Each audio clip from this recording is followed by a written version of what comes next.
recently been rejected and showed them photos of the person who had rejected them. Looking at their past partner activated the brain areas involved in motivation and reward, as well as the dopamine system. Dopamine, now that dopamine is excitement, chase, anticipation. Because if you get something you want, you're going to get serotonin, you're going to get safety, you're going to get bliss.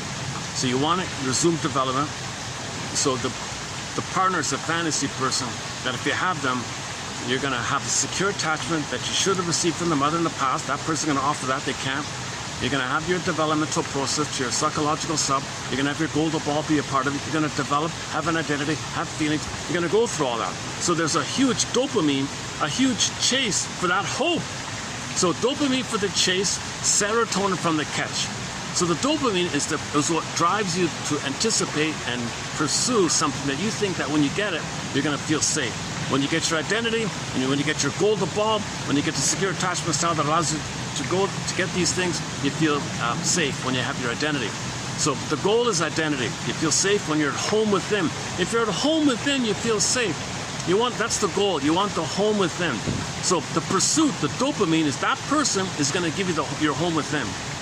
So that's the hope like that. The fantasy figure that they're going to provide what should have taken place back in the nursery. You're going to get it finally, at last, you know. Okay, it's all fantasy. You're not in the nursery. They're not your mother. But you have that hope. Okay, again, that part of the brain doesn't know time. Okay, the survival brain doesn't know time like that. So so fair enough. So they see the dopamine flares up in the brain, right? So you're infatuated with somebody called limerence.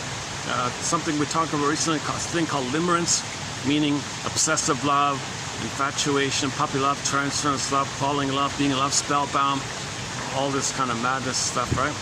Love at first sight, this kind of thing. Okay. So let's say you were in that state, euphoric, what do you call it? Delirious euphoria, because you're missing the blissful oneness with the mother, so you feel some of that, right? So that no person can do that, so you're going to drive them away, nothing can do, no one can do that. So meanwhile, you're pining away, obsessing, because you can't mourn, because you never got enough love to have an identity to mourn. That's why you're so dopamine chased, because you so much hope to resume development, right?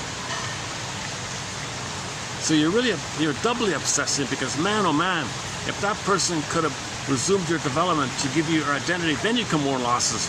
So you had a hope that you could have the capacity to mourn losses. That person was going to be that opportunity to be able to have an identity, to